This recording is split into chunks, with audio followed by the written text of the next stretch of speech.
The elevator doors open, and I am already smiling. I have the velvet pouch in my jacket pocket. I can feel the weight of it against my chest, small but significant, the way important things usually are. My grandfather Elliot spent 3 months making that ring. Spent 3 years deciding who deserved it. Tonight, I was going to end the waiting.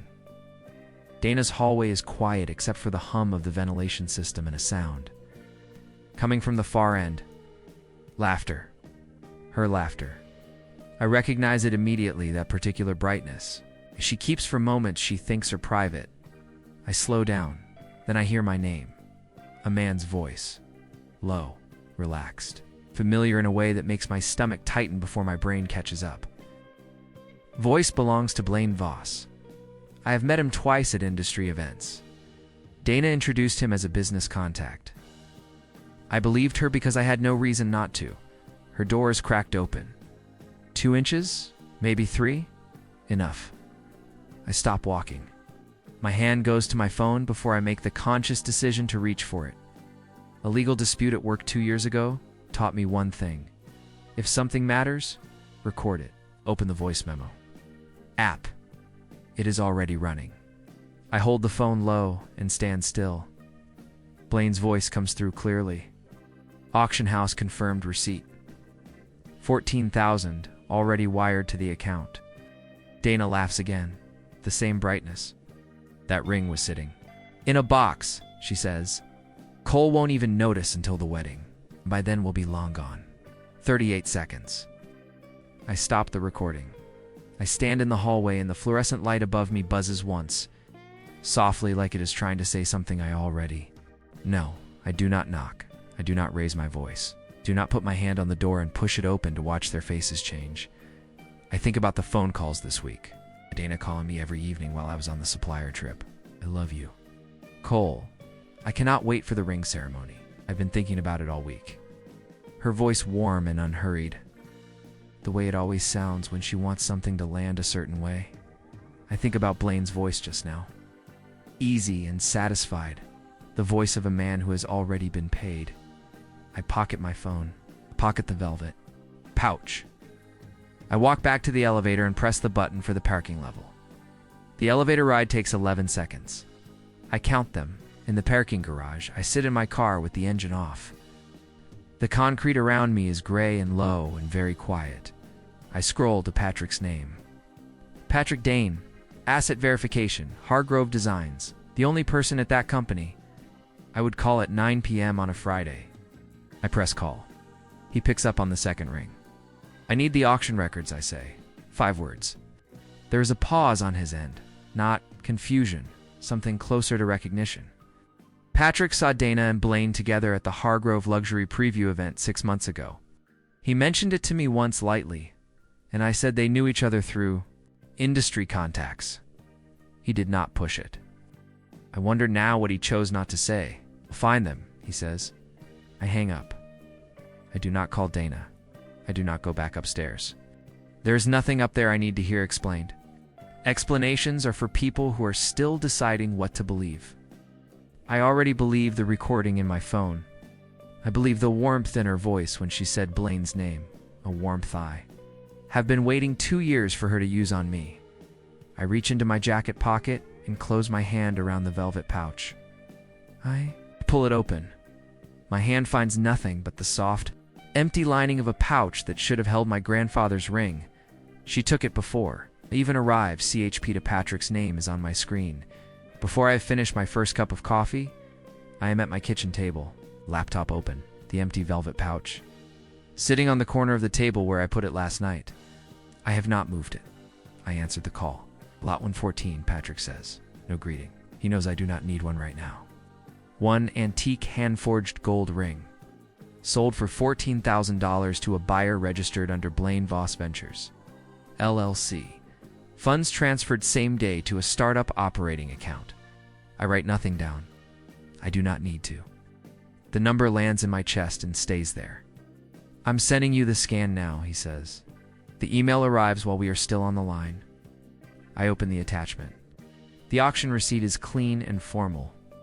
Lot number, description, sale price, buyer name, transfer confirmation, everything documented, everything tidy. The kind of paper trail that exists because someone was confident they would never be caught. I print it. I fold it once, lengthwise. I slide it into my jacket pocket, which is hanging on the back of my chair. Thanks, I say. Patrick is quiet for a moment. Cole, I'll call you if I need anything else. The line goes quiet. I close the email. Ring lived in a locked trust box on the top shelf of my bedroom closet. It's fireproof, combination lock, the kind of box that looks unremarkable because that is the point. I gave Dana a spare key to my apartment 8 months ago. I was in the hospital for 2 nights with a kidney infection, and I needed someone to collect my medication from the pharmacy. She had the key since then. I never asked for it back. I did not think I needed to. I call my building's front desk and submit a formal resident security footage request. I have the right as a leaseholder. They tell me it will take a few hours. It takes 90 minutes. I watch the footage on my laptop. Tuesday, 2:14 p.m. Dana walks through the lobby with a canvas tote bag over one shoulder. She takes the elevator. She is back in the lobby at 2:32 p.m. 18 minutes. The tote bag has more weight to it on the way out. Small difference. But I notice because I am looking for it. I pause the footage on her face as she passes the lobby camera. She is not rushing. She is not looking around. She looks like someone running an errand they have done before. I check the timestamp against Blaine's car. The building has exterior camera coverage of the parking bays. A dark gray sedan registered to Blaine Voss Ventures. LLC is parked on the street outside from 2:09 p.m. to 2:35 p.m. He drove her there. He waited outside. They planned the timing together. I close the footage window and call Patrick back. He picks up immediately. All ready? Pull the vendor invoices for Hargrove's secondary supplier contacts. Anything connected to a Grant Whitfield. Another pause. Longer this time, Dana's father. Just pull them. He sends me 3 files within the hour. Grant Whitfields. Name appears on brokerage introduction invoices connecting. Blaine start up to 3 of Hargrove Design's smaller competitors, suppliers who had existing pricing agreements with us. The invoices are dated across the last 14 months. This was not Dana acting alone on a desperate impulse. Grant had been building the introduction network for over a year. The ring was not a theft. It was a funding round. Patrick sends one more thing without me asking. A screenshot of a text message, Dana to Blaine, sent the night of the Hargrove preview event 6 months ago. The same night, Patrick told me she seemed really proud of me. I read it once. He's a placeholder. One good investment away and I'm done. With this, I set my phone face down on the table. I open my laptop. I navigate to the Hargrove Designs corporate directory and search for a direct contact number for Victoria Hargrove, CEO.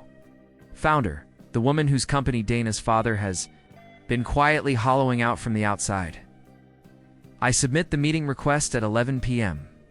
On Sunday, through the executive assistant portal. The subject line takes me 4 attempts to get right. It's too vague, and it gets routed to HR. Too specific, and it gets flagged before it reaches her. I settle. On. Supplier fraud and competitive intelligence breach requires CEO level awareness. I list my name, my department, and my employee ID. I attach nothing. I close the laptop and go to bed, expecting a form response by Wednesday at the earliest. Victoria Hargrove's assistant calls me at 1:06 p.m. Monday, the meeting is set for 7 a.m. Tuesday, before the building opens. I am told to use the side entrance and ask for the 3rd floor executive suite directly. I write none of this down because I do not want any piece of paper in my apartment that did not put there myself. I arrive at 6:48 a.m. Victoria is already in the room. She is standing near the window with a coffee cup, reviewing something on her tablet. The room is a clean, spare conference space. 1 table, 6 chairs, floor-to-ceiling windows catching the early light. Beside her, already seated with a legal pad and a pen, is a woman I do not recognize. She introduces herself as Sylvia Cross, Hargrove's retained attorney. No warmth in it, no hostility either, just the flat efficiency of someone who charges by the hour and does not waste it. I sit down. I do not wait to be asked. I place 3 things on the table in order. The printed auction receipt folded once and now unfolded flat. The building security log showing Dana's entry time, her exit. And Blaine's vehicle registration on the exterior camera, 2 pages, printed and signed by the building manager. The vendor invoices Patrick pulled, Grant Whitfield's name appearing across 14 months of brokerage introductions connecting. Blaine's startup to 3 of Hargrove's secondary supplier accounts. I speak for 9 minutes. I know because I timed myself the night before in my kitchen, speaking to no one, making sure I did not fill the silence with anything unnecessary. I do not describe Dana as my fiancée more than once. I do not explain the emotional sequence of discovering the theft. I say only that the ring was stolen heritage property removed from my residence using a key given in medical trust. That the proceeds funded a startup with a direct competitive interest in Hargrove's market.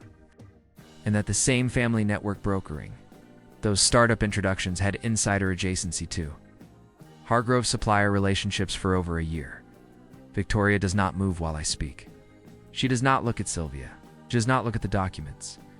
She looks at me, the specific way someone looks when they are deciding whether the person in front of them is careful or lucky. When I finish, she looks at Sylvia. We'll need originals, Sylvia says, and a formal affidavit attesting to the chain of custody on each document. I can have those by end of week, I say. Then Victoria asks me one question. Why come to me before the police? I consider the table's surface. For 1 second. The police can come second. You have the most to lose if Blaine's startup gets its footing. I wanted you to know first. Victoria nods. Slowly, the way people nod when they are confirming something they already suspected. The room stays very still. The meeting ends at 7:22 a.m.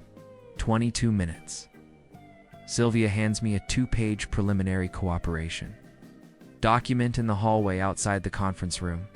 Standard language, agreement to share originals, commitment to the affidavit process, confirmation that I am acting as a cooperating witness and not a litigant. I read both pages standing up. I sign on the hallway wall as a flat surface, using Sylvia's pen. I hand it back. Sylvia caps her pen.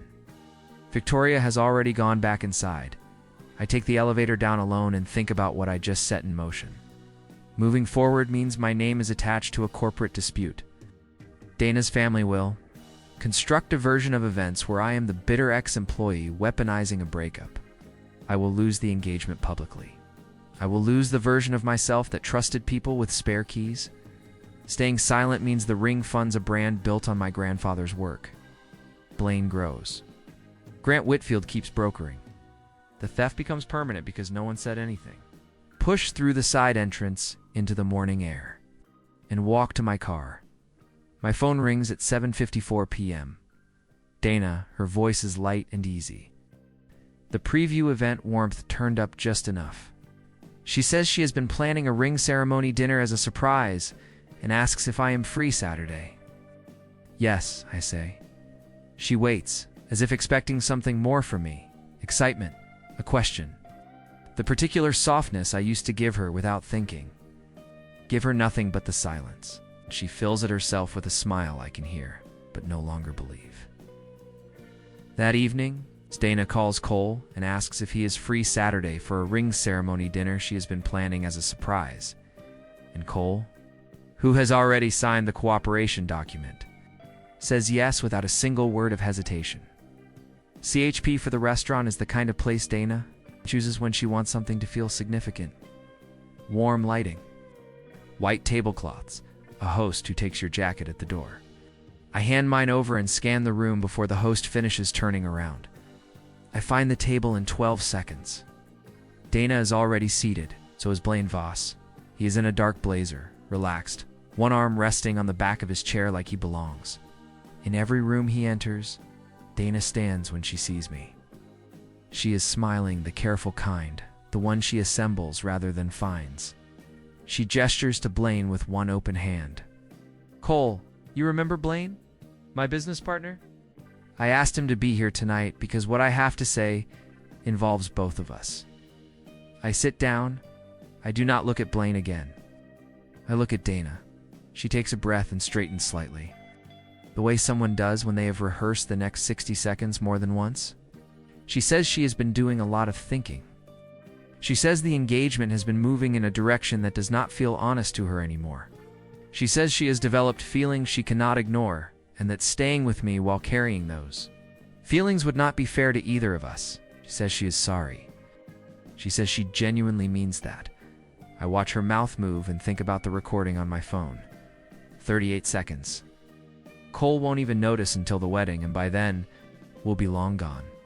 The warmth in her voice when she said Blaine's name in that hallway. I think about how many times she called me that week from the supplier trip. How easy it sounded. How practiced. She slides a small envelope across the table. I know the ring. Was important to you, she says. I want to make this right. That number represents what it was worth on the open market. Consider it a clean resolution. I pick up the envelope. It is light. I look at it for 2 seconds, long enough to know the number inside without opening it, because I already know the number. $14,000. The same amount on the auction receipt folded in Sylvia Cross's file right now. I set the envelope back down in front of her. I stand. I button my jacket, one button, the way my grandfather taught me. Always leave a table tidier than you found it. I look at Dana directly. Keep it, I say. You already spent it. The waiter 2 tables over stops moving. Dana's smile drops, not all at once, but in pieces, like she is recalculating something that was supposed to go differently. Oh. Blaine says nothing. The couple at the nearest table look at their plates. The room finds a new kind of quiet. I walk out. The night air in the parking lot is sharp and clean. I stand beside my car and call Patrick. He picks up before the second ring. Auction records are with Sylvia Cross, he says. Submitted this afternoon, originals and digital copies both. Good. You okay? I think about the envelope sitting on that white tablecloth, Dana's rehearsed breath before she started speaking, Blaine's arm on the back of his chair. I will be, I say. I need you to be a witness for one more thing next week. Patrick says he will be there. I hang up. I get in my car and sit for a moment in the quiet. No music. No calls to make. The thing I was most afraid of losing this week was never the ring. It was the version of myself that would have opened that envelope and counted the money and called it even. That version did not show up tonight. My phone buzzes against the center console. It is a news alert from a lifestyle industry feed I follow for work, a story posted 11 minutes ago by journalist Nora Fleet. Under the headline, Hargrove Designs, employee accused of leaking supplier data to competitor source, claims internal breach goes back months. My full name is in the 3rd paragraph. My access badge works. That is the first thing I check. I am standing at the side entrance of Hargrove Designs at 8:14 a.m., badge against the reader, and the light turns green. I push through the door and walk to my desk the same way I have walked. To it for 3 years, straight line, no detours. Jacket on until the room temperature tells me otherwise. The difference is the eyes. Not everyone looks. But the ones who do look once and then find something urgent on their screens. My desk neighbor, a woman who asks me about my weekend every single Monday without fail, is suddenly very focused on a spreadsheet. The department head's office door, which is usually open, is closed. I sit down. I open my work queue. I start on the first item. I do not read the article again. I read it twice last night in my car and once more at home, and I know exactly what it says. Nora Fleet's framing is clean and confident. A mid-level Hargrove employee with access to supplier records. A pattern of unexplained contact with a competitor startup. An anonymous source describing a months-long intelligence leak. My name in the 3rd paragraph. My job title in the 5th. No quote from me. No request for comment that I ever received. The anonymous source knows things only someone inside the Whitfield network would know. I filed that away. Mason Hargrove arrives on the floor at 9:40 a.m. I know who he is before anyone tells me. He has Victoria's bone structure and none of her stillness. He moves through the open office like someone who has decided the outcome of a meeting before entering it. He stops at the department head's door, knocks once, and goes in without waiting. Minutes later, the department head comes out and walks toward my desk. Mason stands in the doorway behind him, arms crossed, watching. "Cole," the department head says, keeping his voice low and professional. "Mason Hargrove has requested that you be placed on administrative leave, pending an internal review of the allegations in this morning's press coverage. Given the sensitivity of the situation, is that Victoria's decision?" I ask. The department head pauses. Behind him, Mason's jaw tightens slightly. The floor is very quiet for a Tuesday morning. Nobody answers me, nod once, and go back to my screen. Mason leaves the floor 20 minutes later. I hear it, but do not turn around to watch. Patrick texts me at 4:17 p.m. "Board meeting just ended. You need to hear this." He calls from the stairwell, voice low. He tells me Victoria walked into the board meeting with Sylvia Cross in the preliminary cooperation file, the same document I signed in the hallway. She presented it formally. She told the board that I was a cooperating witness in an active civil fraud case, not a person of interest, and that the article's anonymous source was part of the same network under investigation. Mason pushed back. He said the optics were damaging regardless of the legal reality. Patrick tells me Victoria's exact response, which he heard from someone who was in the room, that the optics belonged to Dana Whitfield and Grant Whitfield, not to Cole Merritt, and that any board member who moved against a cooperating witness before case resolution would carry personal liability for that action. The board did not vote on administrative leave. I call my mother, Ruth, at 7 p.m. She picks up on the first ring, which means she has already seen the article. She does not ask how I am. She does not tell me it will be fine. She asks one question. "Do you still have the recording?" "Yes," I say. "Then stop worrying," she says. And she means it the way my grandfather used to mean things, not as comfort, but as instruction. I am still at my kitchen table at 9:52 p.m. when a new email arrives from an address I do not recognize, with Nora Fleet's name in the signature line.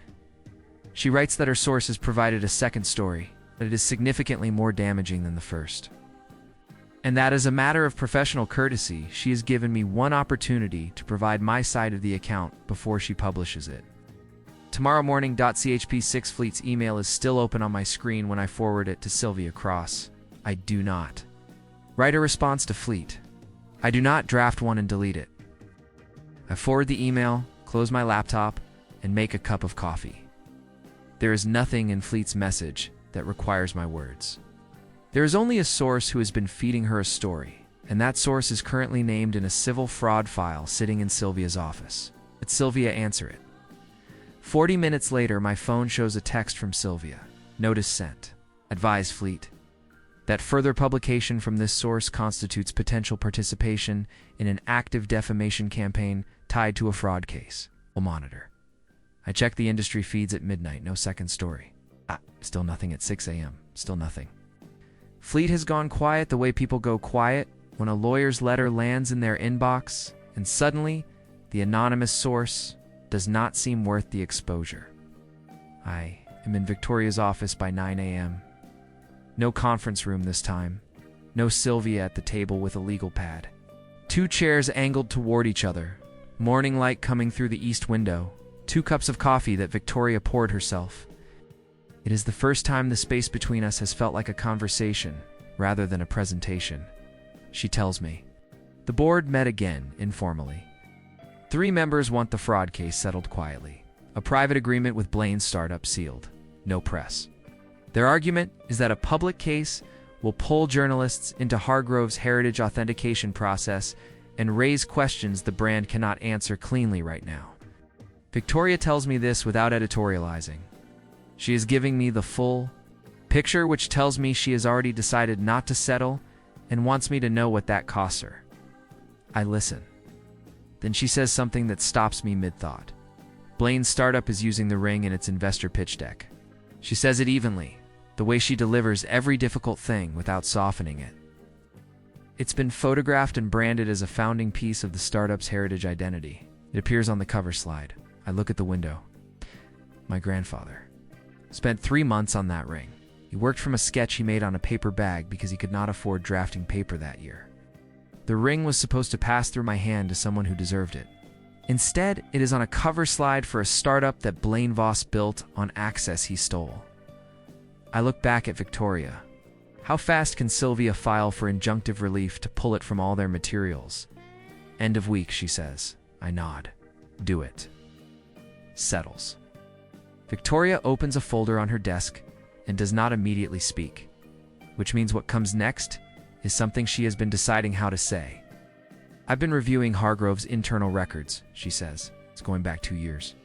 Grant Whitfield, Dana's father, held a silent consulting contract with this company. It gave him direct access to our supplier relationship files.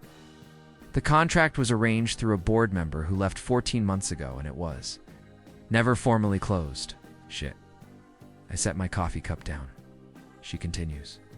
The contract gave Grant visibility into Hargrove's pricing structures, supplier contact lists, and exclusivity agreements.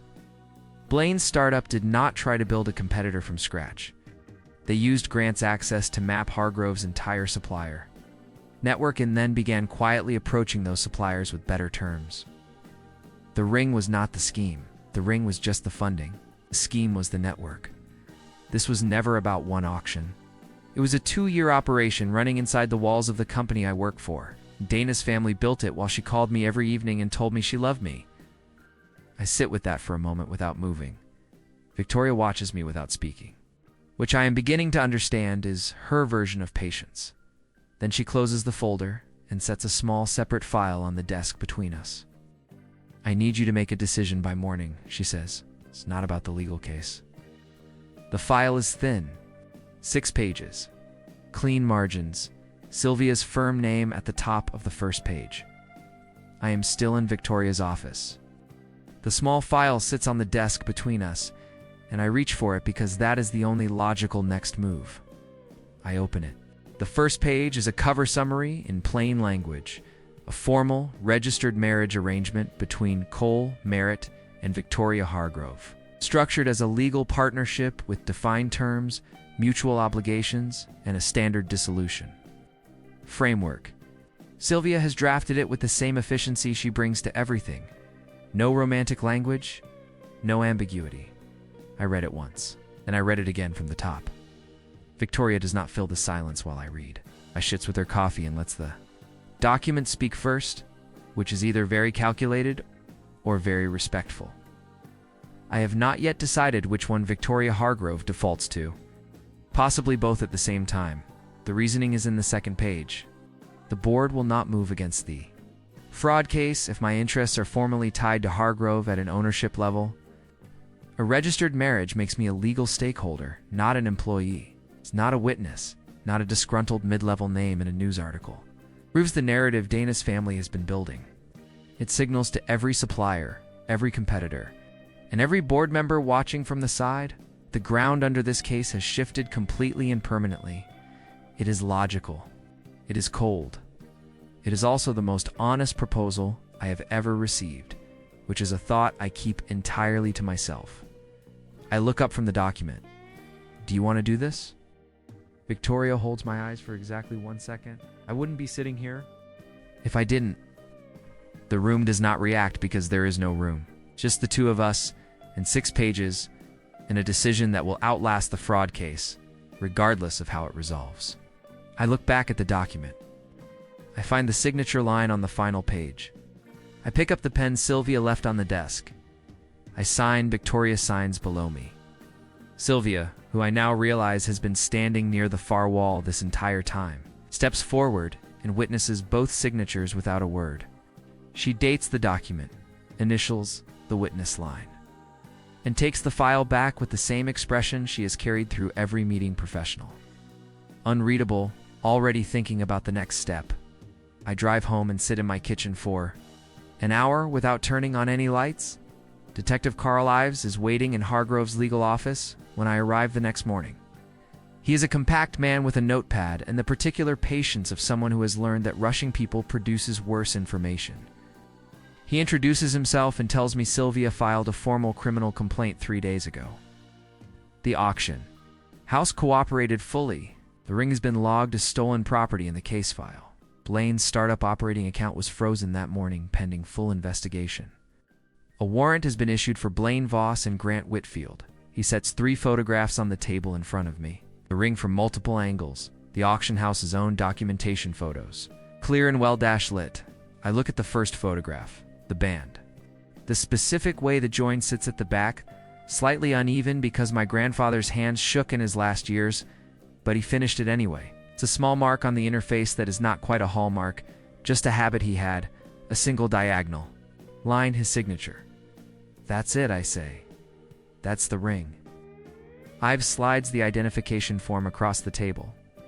I sign it. He thanks me, caps his pen, and leaves. The marriage registration is filed Thursday morning.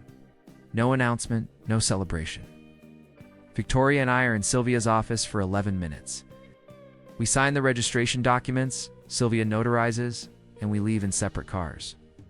I stop at a coffee shop on the way back to the office and sit for a few minutes with a cup I do not finish. I call Patrick from the parking lot. I tell him it is done. He is quiet for a moment, then says my grandfather would have found this entire situation deeply entertaining. I tell him to get back to work. My phone rings at 4:30 p.m. Dana's name on the screen. The first call since the restaurant. I watch it ring.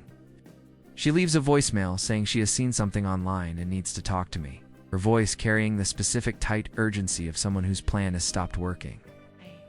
Let it go to voicemail.chp. 8 Fleet's story goes live. At 9 a.m., and I read it once, standing in the Hargrove lobby, before putting my phone away. It is thorough. The auction receipt, the security footage, timestamp, died.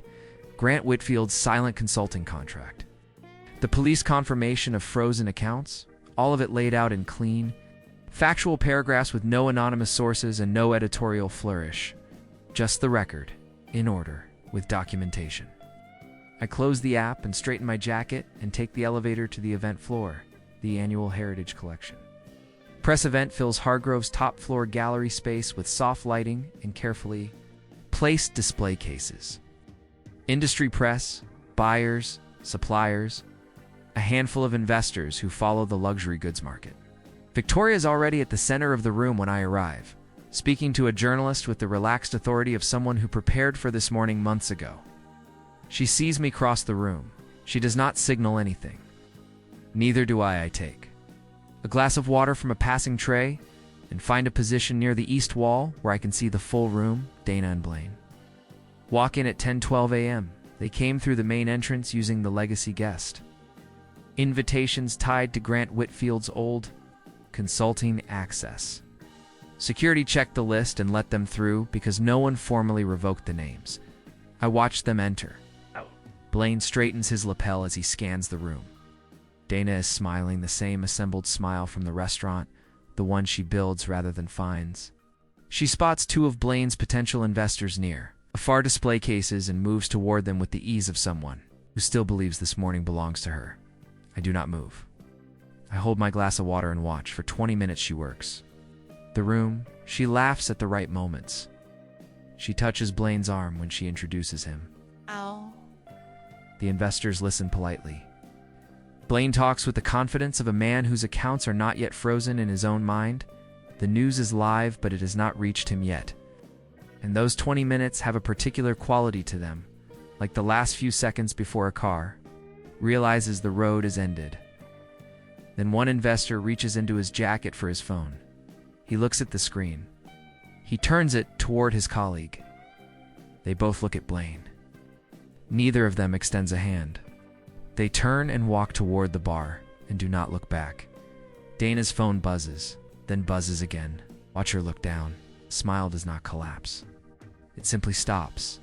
The way a light stops when the switch is flipped, no gradual fade. She raises her eyes across the room and finds me. I am standing beside Victoria. I do not look away from Dana. I do not speak. I hold the glass of water at my side and give her nothing to read in my face. No satisfaction, no anger, no invitation. Just the fact of where I am standing and who is beside me. Blaine reaches Dana.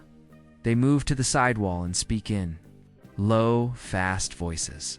I cannot hear the words, but I can read the posture. Blaine's certainty draining in real time. Dana's hand gripping her phone too tightly. Mason Hargrove crosses the room with 2 security staff.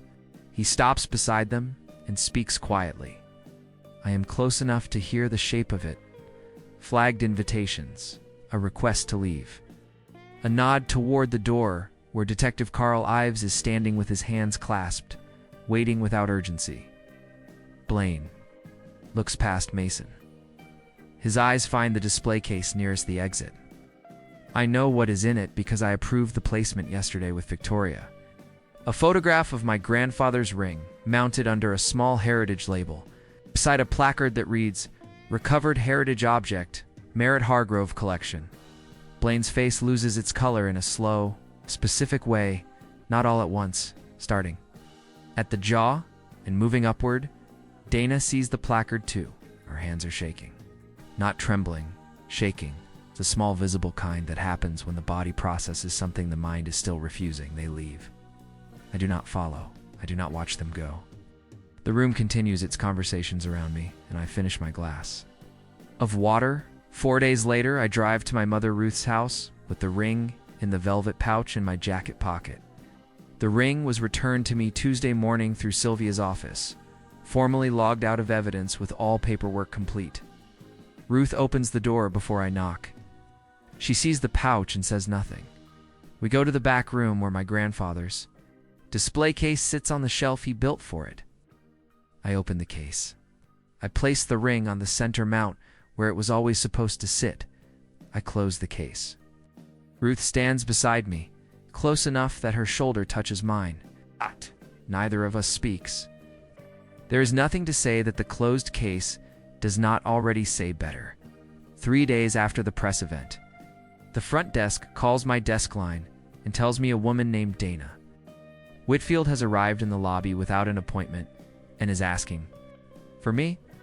I tell them I am unavailable and I do not go down.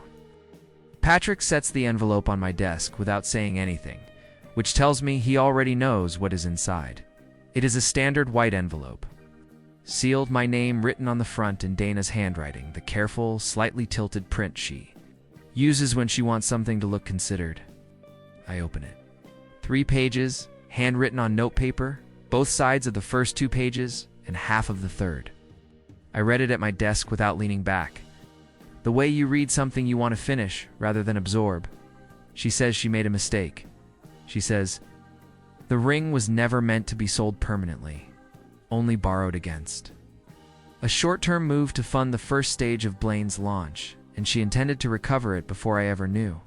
She says Blaine told her it was temporary, and she believed him. She says she did not know the investigation would reach her father or freeze accounts or end up in the press.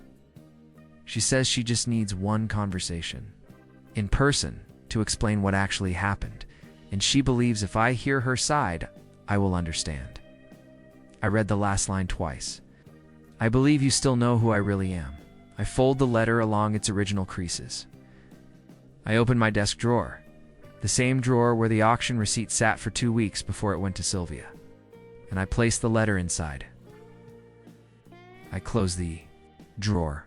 I do not write back. Do not pick up my phone to call her. I sit for a moment with my hands flat on the desk and think about the word temporary. The ring was temporary. The engagement was temporary. I was a placeholder, one good investment, away from being left behind. The only thing Dana ever meant to keep was the outcome. I call my mother. Ruth picks up on the first ring. I tell her Dana sent a letter. Ruth is quiet for exactly 1 second. What are you going to do? She asks. I already did it, I say. She makes a small sound that is not quite a laugh, but lives in the same neighborhood. We stay on the line for another minute without talking much. That is enough. I hang up and walk to Victoria's office. She is at her desk, reading something on her screen, a pen held loosely in one hand. She looks up when I enter. I cross the room and set a small box on the edge of her desk. Dark wood, no larger than a deck of cards. She looks at it and then at me. My grandfather made 2, I say. You should have the other one. Victoria opens the box. Inside is a simple watch, clean face, hand-stitched band, the same quiet craftsmanship, as the ring but built for daily use. My grandfather believed useful things should be beautiful, and beautiful things should be used. Vittoria looks at it for a long moment. Then she picks it up and puts it on her wrist without a word, without ceremony, the way you accept something you intend to keep. She does not say thank you. She does not need to. She looks back at her screen. I go back to my desk. Friday morning, Patrick and I are at our regular coffee shop, corner table, same order. The comfortable routine of people who have been through something together and come out the other side without needing to discuss it constantly. I am halfway through my cup when I see Dana walk in. She spots us immediately and comes to the table. She is composed, but her eyes are doing the work her face is trying not to do. She looks at me and says she just needs 5 minutes. That she drove here. That she's not asking for anything except to be heard. I look at her. The case is with the courts now. I look back at Patrick. Patrick lifts his cup. Dana stands at the edge of our table for a moment, long enough to understand that 5 minutes is not something I have for her anymore. Then she leaves. Patrick does not comment. I finish my coffee. The fraud ruling comes through on a Tuesday. Blaine's startup is formally dissolved, its assets directed toward restitution. Grant Whitfield's industry consulting license is revoked. By the board, a quiet decision that lands louder than a press release in the circles that matter.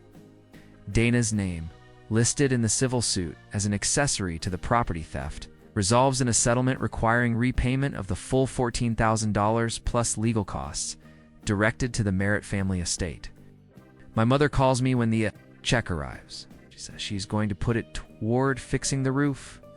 I tell her that is exactly what my grandfather would have done with it. Nora Fleet's full corrected story runs the following week and becomes the most treed piece in the luxury goods press that quarter. Patrick texts me one word, perfect. I send back a thumbs up. Get back to work. Monday morning, Victoria walks into the office holding 2 cups of coffee. She sets one on my desk as she passes, without slowing down, without saying anything. I pick it up. She goes to her office. The door stays open. That is our morning. That is enough. When I walked away from that cracked door without knocking, choosing to record instead of confront, was that the moment I won everything? Or the moment I gave up my only chance to hear her say it to my face?